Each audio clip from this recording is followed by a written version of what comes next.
Hi everyone, welcome to the January 17th edition of the TimeformUS Pacecast. I'm David Aragona here with my usual co-host Craig Mulkowski, and as usual we're taking a look back at the top performances from the last week. We had just, I think, one graded stakes this past weekend. That was the La Cañada out at Santa Anita, but there was a stakes at Oaklawn that we talked about in the forecast last week. We'll recap that as well as some other races from that Hot Springs card on Saturday. But in addition to the sparse number of stakes races, Craig, there were plenty of maiden and allowance races that featured some breakout performances, both from some newly turned 4-year-olds as well as some up-and-coming 3-year-olds.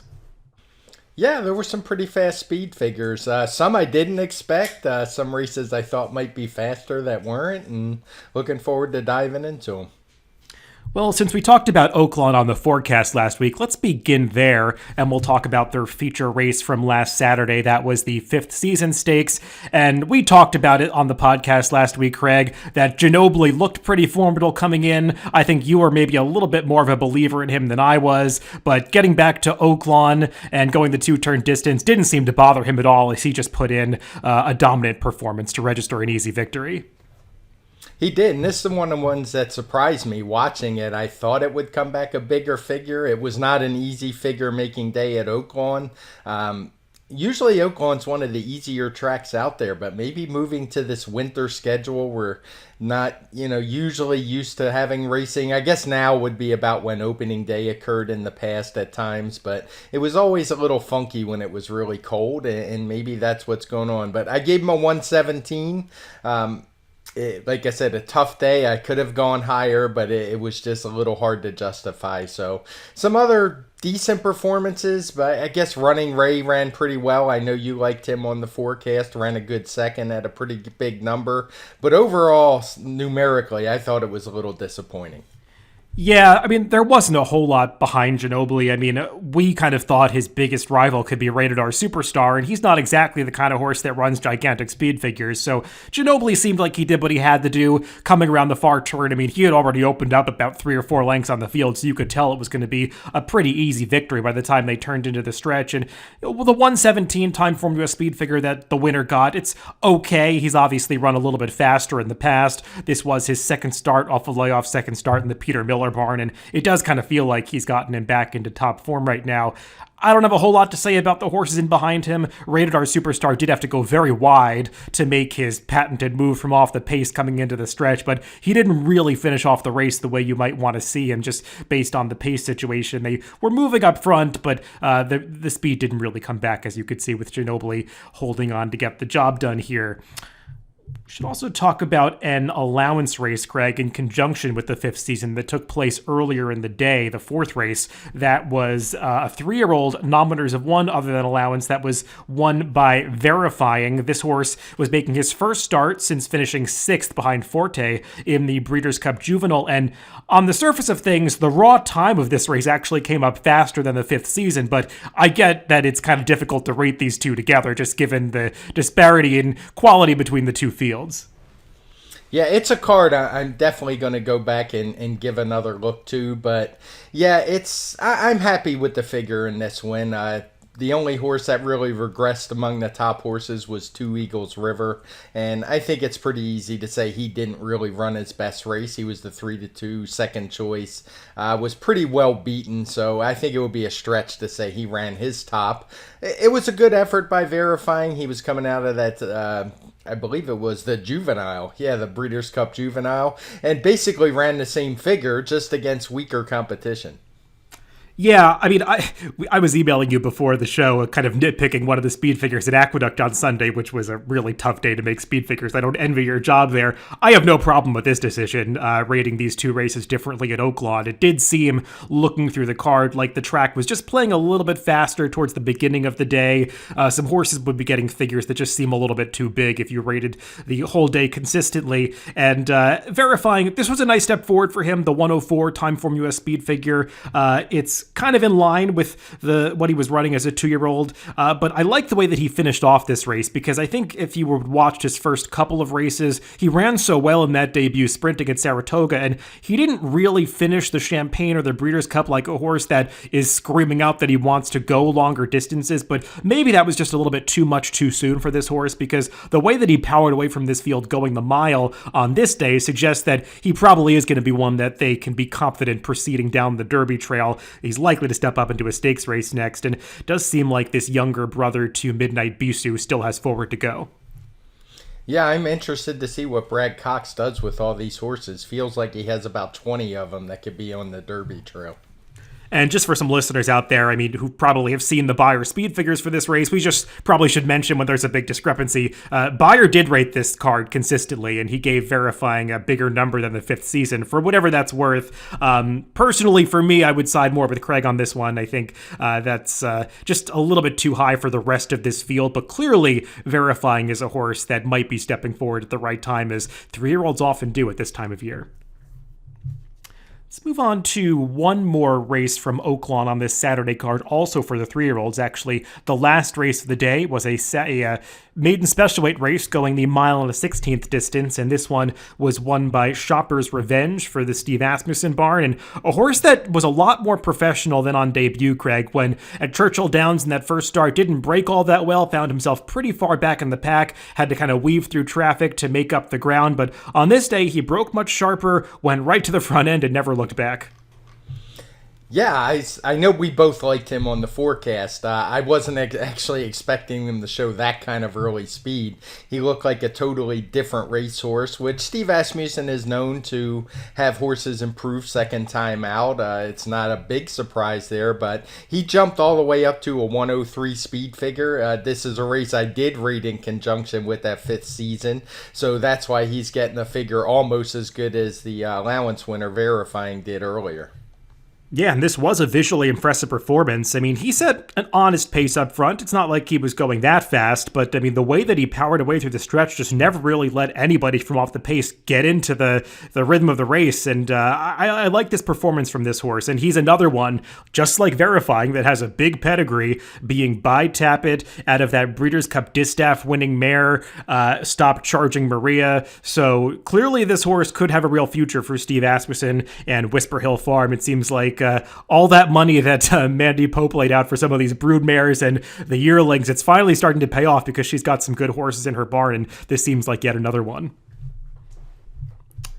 Let's move on to Santa Anita, where they ran a few stakes that earned some, or a few races, I should say, that earned some nice speed figures on their Sunday card there. Obviously, Santa Anita was not racing last Saturday and Monday with some wet weather in the area, and perhaps weather had something to do with the track and the speed of it on Sunday, Craig, because it did seem like we were seeing some very fast times, especially early in the day. We'll get to the maiden race that kicked off the day in just a little bit, but the stakes race that they ran at Santa Anita on that Sunday card, the La Cañada, the only graded stakes of the weekend, was won by Kirsten Bosch over Ganadora. Both of these horses were coming out of the La Brea in their prior starts, and I guess they verified the fig that you gave the La Brea, but they didn't exactly move forward.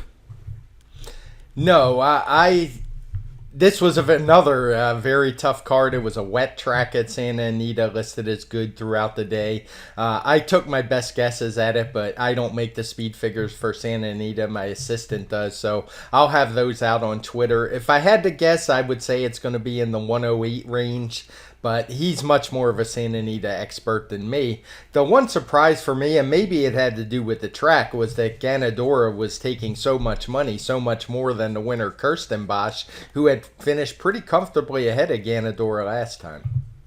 Yeah, I mean, it's the power of the Bob Baffert stable. His horses always take a lot of money in Southern California. Not that John Sadler's horses aren't equally as capable, but you do see those Baffert horses tend to get bet down quite a bit. But I agree with you. Kirsten Bosch seemed like the one that would be more likely to improve with the added distance, and she's clearly a horse that has come a long way since the middle of her 3-year-old season. She wasn't really competitive in races at this level last year. It was just kind of running some speed figures that wouldn't really point her out as a future graded stakes Stakes winner, but she's just been steadily stepping forward and clearly showed the versatility here to get the 2-turn distance. So she's a horse that still has some upside as a newly turned 4-year-old, but I think these horses would have to improve quite a bit further to really be as part of the conversation as among the best horses in the distaff division.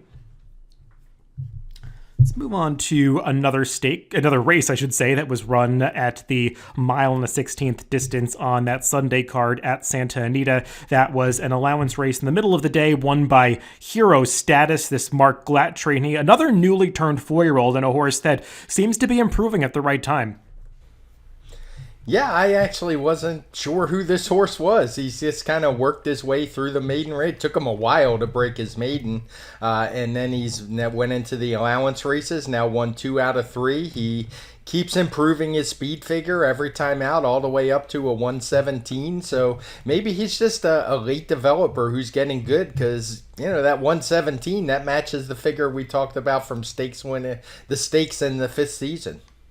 Yeah, I mean, he's faced some decent horses along the way. As you said, he wasn't the quickest to break his maiden, but now he's won 3 of his last 4 starts. His loss 2 back was to Breakfast Bride, and we saw did compete in I believe it was the San Antonio a few weeks ago. So, I mean, it does feel like these horses from the allowance ranks at Santa Anita that are running competitive speed figures, they can make that jump up into graded stakes company and try their hand. Obviously, Breakfast Bride wasn't the most successful, but it does feel like Hero Status even took a big step forward since that loss to Breakfast Ride back in November. And I like this performance. Mike Smith clearly was aggressive from the bell, trying to make sure this horse didn't wind up in behind rivals like he had been in his prior start when he didn't really seem to run his best race rating. And he was right up on the pace the entire way, moved away to a clear lead on the far turn. It seemed like Holden the Lute, who was the runner-up here, was going to issue a real challenge coming to the quarter pole. His rider, Kyle Frey, was giving him a very confident ride as they turned into the stretch, but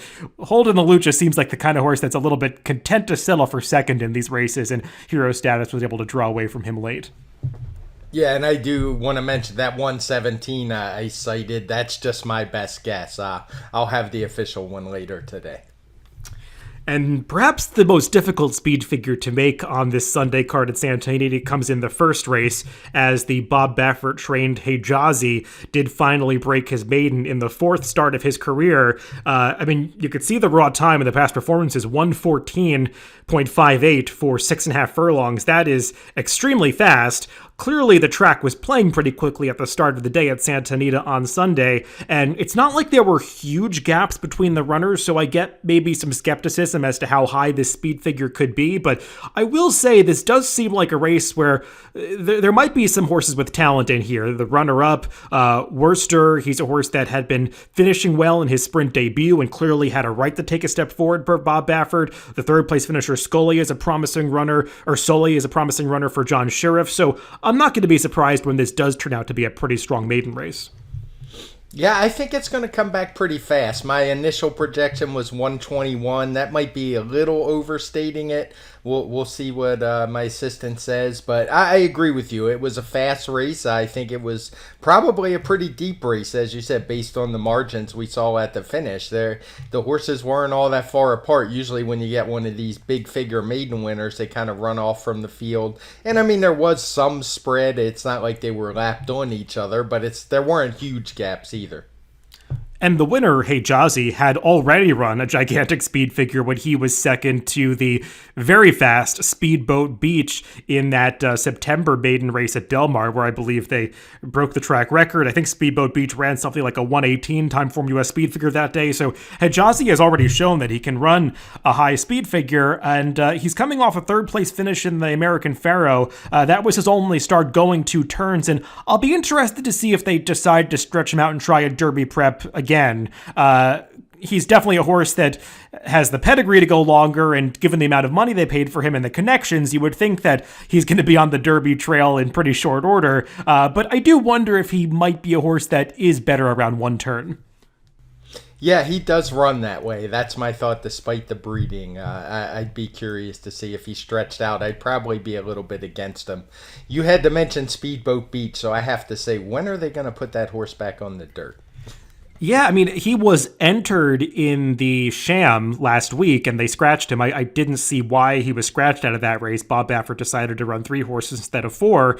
Yeah, it does seem a little odd that he has not been back on the dirt since then. I'm not sure that going 2 turns on the dirt is the right thing for that horse either. He seems like one that might be more of a sprint type, but we'll see when they get back to a dirt sprint with him. But certainly, Hejazi finishing as close to that runner as he did, and subsequently running the kinds of speed figures that he has to back it up. He's a runner with real talent for the Bob Baffert stable. And Craig, Bob Baffert has quite a few of these right now. I think our colleague Brad Free, I was reading the article he wrote about this race, he was saying Bob Baffert has, I think, 24 maiden winners in the 3-year-old crop in his barn. And obviously, many of them have done a lot more than just win a maiden race. So, I mean, he's going to have a lot of options for the number of horses that he runs in these Derby preps that are coming up.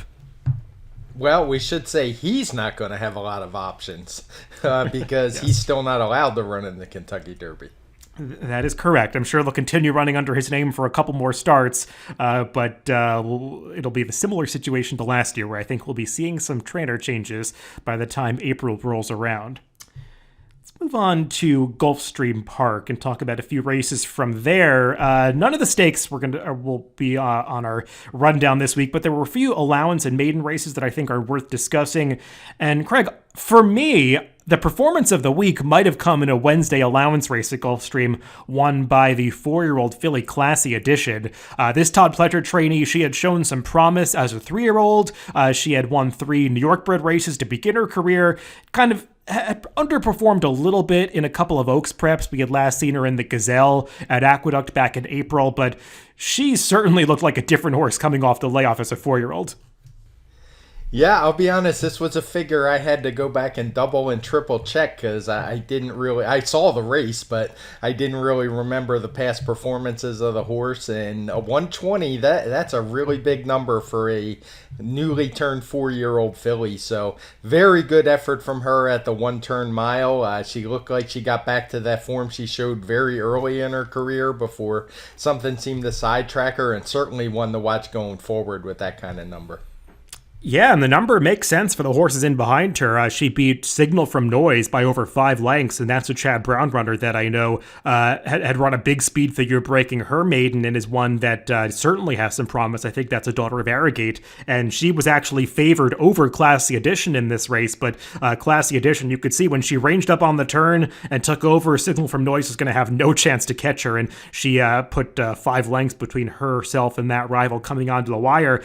My question with Classy Edition, Craig, is she going to be the kind of horse that can stretch out now that she's an older horse? Because she kind of has one of these pedigrees that can go either way. She's by Classic Empire. The Damn Newbie was a New York bred that kind of wanted to go 7 furlongs to a mile. So I wonder if she is going to be that 1.125 kind of horse that can really take the Distaff division by storm, or if she's going to be more of a 7 furlong type. I think the jury's still out on that, but clearly she's a talented runner for the Todd Pletcher stable looking ahead to the rest of 2023. Let's move on to another allowance race from this past week at Gulfstream that earned a pretty substantial speed figure. That was a Friday turf allowance won by the Graham Motion trained English B. He also got a 120 in different fashion. This was a slower race early, and they really sprinted home, so they got a bit of a pace upgrade, as turf races will. But I thought this horse showed a lot of grit to hang on.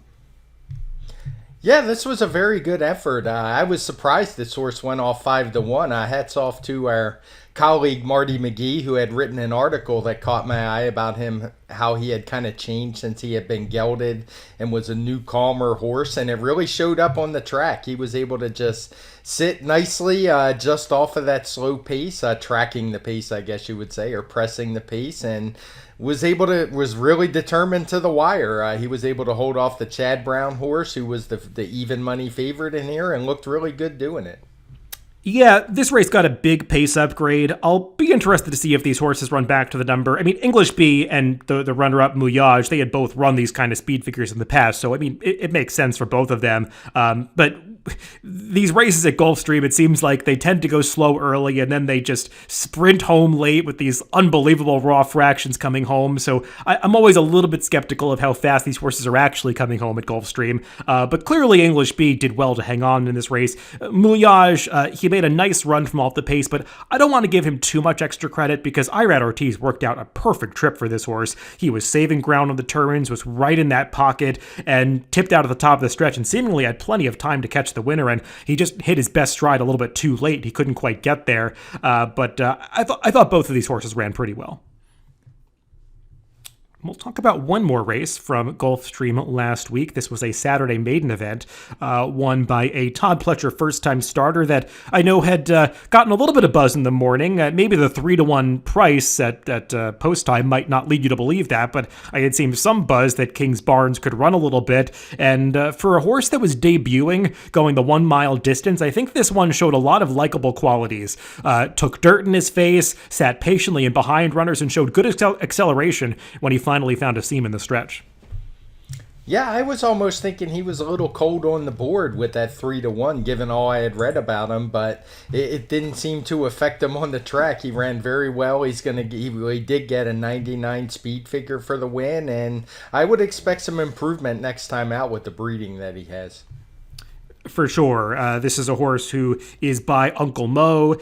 There's not a ton of production from the dam yet, but the dam herself is a half-sister to the Grade 1 American Oaks winner, Gossip Girl, so there's real pedigree for this horse to go longer distances, and they definitely gave that vibe in this debut race, as he just traveled well in behind horses after being a little bit slow out of the starting gate. It's kind of hard to see the starts when they have the head-on view at Gulfstream Park, but, I mean, it seemed like he was playing a little bit of catch-up on the backstretch, but once he got into that pocket, he just sat there willingly, didn't react badly to the kickback at all, and as soon as he was sent through that hole in upper stretch, he really responded with some nice acceleration, and there were some horses closing down the center of the track that looked like they were going to give him a real challenge, and it seemed like Kings Barnes just kept kicking on as soon as he felt those horses coming at him to the outside. So like this debut, and we'll be interested to see where Todd Pletcher elects to run him next, an allowance race or perhaps right into stakes company given the time of year that it is, but clearly he's one that you would imagine would be able to handle the stretch out the 2 turns.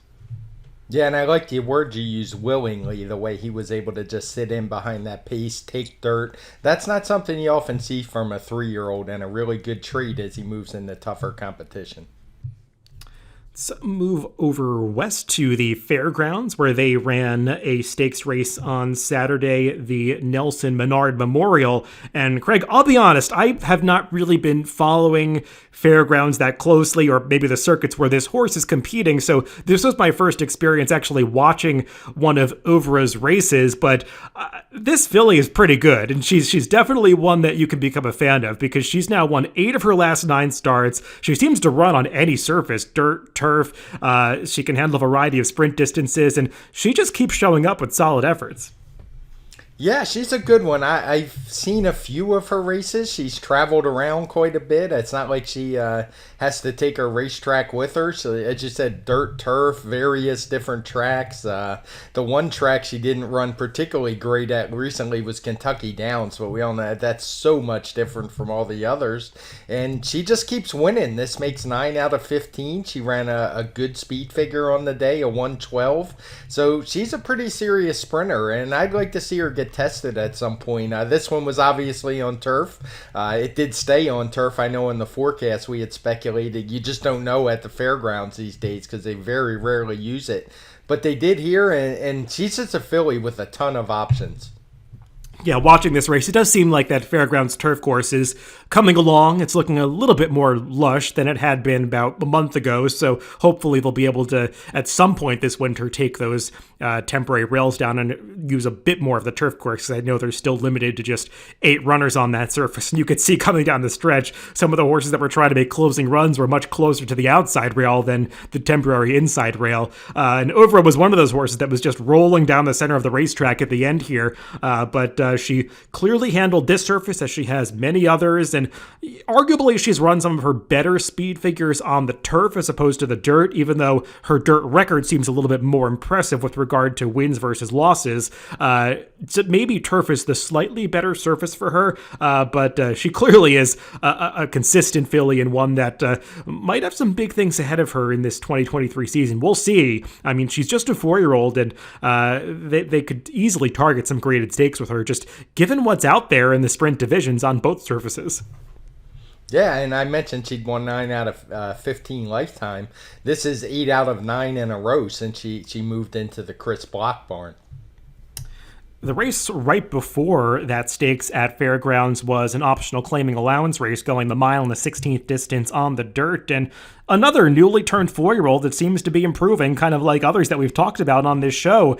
Big Blue Line, a runner for the Paul McGee barn, did sit a great trip en route to this victory, but you had to like the way he finished off this race, and he's another one that earned a pretty respectable speed figure for this level.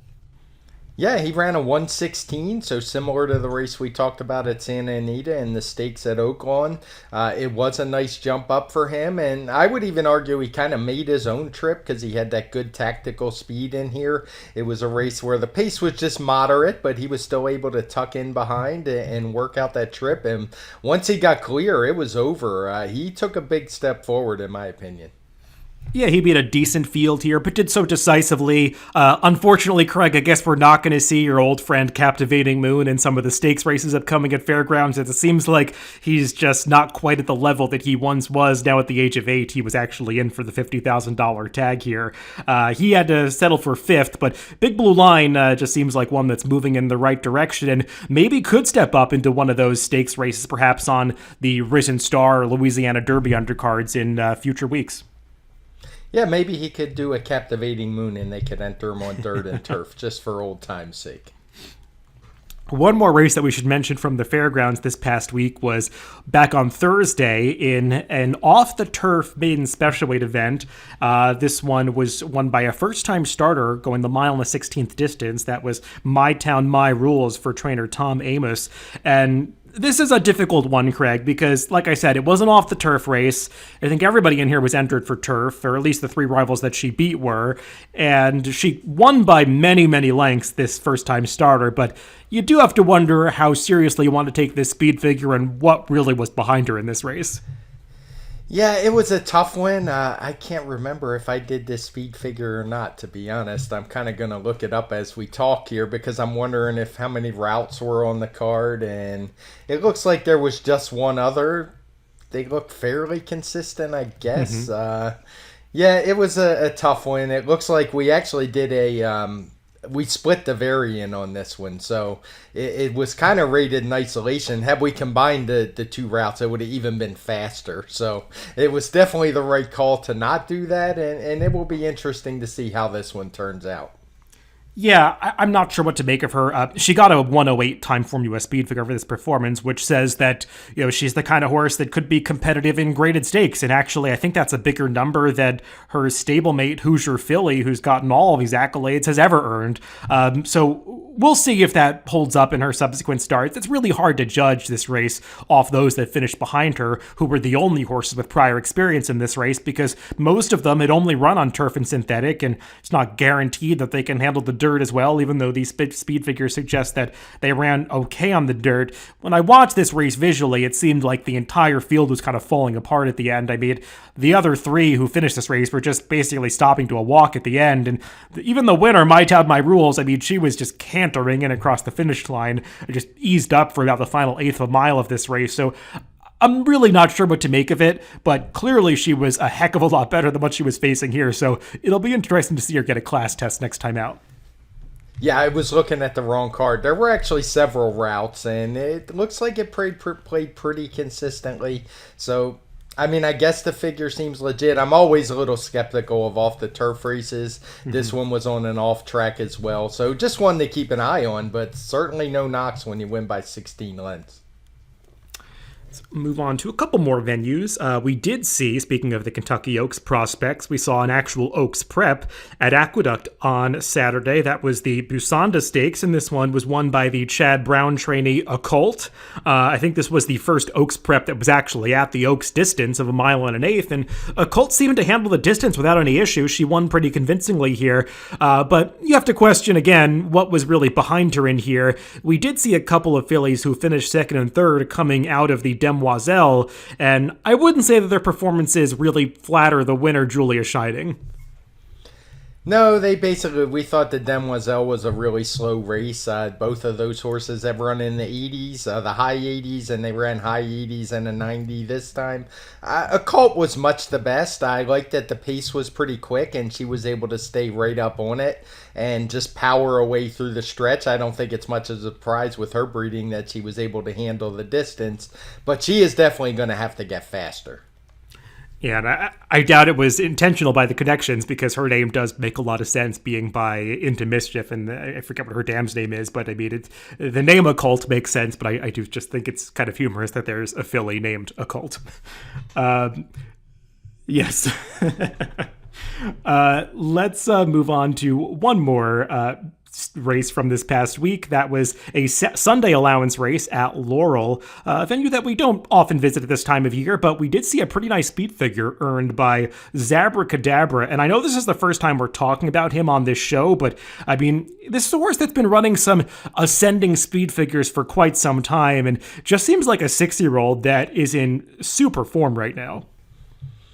He is. He ran a 1:11 last time, winning easy in a slow pace race, one that had a 1:14 final time. And for this race, he got a 1:20. It was another one I had to go look up and see who the heck am I giving a 1:20 at Laurel, but it certainly looked like a legit figure. I've got no knocks on it. The other horses in behind all made sense, and he's just a horse in the form of his life right now, and I'll be curious to see where he shows up, because he certainly ran a number that could thrust him into stakes racing, which he's only tried, I think, once or twice in the past. Yeah, and there were some good horses in behind him in this race. The third place finisher, American Doro, is a horse that had earned a gigantic speed figure when he switched over to the dirt a few starts back. So, I mean, there were other horses in this race that had run these kinds of numbers before to suggest that this 1:20 is totally legitimate. And Zabracadabra is just a horse that, has just been steadily improving for a long time. If you look at his entire career, he's kind of had an interesting trajectory. He actually began racing as a 2-year-old at Emerald Downs, running in some maiden races there, had not been doing too well, but switched over to the barn of Gary Capuano since coming to the Mid-Atlantic circuit. He's really just steadily been improving slowly but surely, and seems like he's really taken a step forward since coming back for his 5-year-old season. Now he's turned 6 years old and has now won 2 in a row, and seems like stakes could be on the horizon for this horse next. Well, that's all the racing to recap on this week's Pacecast. Obviously, at this time of year, the shows are going to get a little bit shorter. There just aren't that many stakes races to discuss. But I think we will be having a few more Derby preps coming up in the future weeks. I know coming up this weekend at Fairgrounds, they're running that stakes-laden card where the feature is the Lecomte, one of the early preps on their road to the Kentucky Derby. So Craig and I will probably be discussing that on the TimeformUS Forecast a little bit later in the week. And lucky for us and the handicappers out there, that card's already drawn. Yeah, they draw so early at the Fairgrounds. I love it. 14 races, man, that's a marathon. I probably will have to take a nap and tune in about race 7 or so.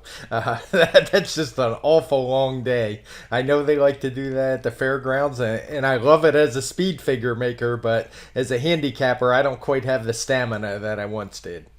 Well, we'll be tackling maybe just over a third of those when we talk about the late pick 5 on the Pacecast, or the forecast, on Friday. So everybody, thanks for tuning in to the Pacecast this week. Remember that you can always catch these podcasts on DRF.com, Apple Podcasts, Spotify, and YouTube, wherever you get your podcast. Just make sure to subscribe to the Daily Racing Form channel. Again, everybody, thanks for listening, and make sure to tune in to that TimeformUS Forecast coming up on Friday.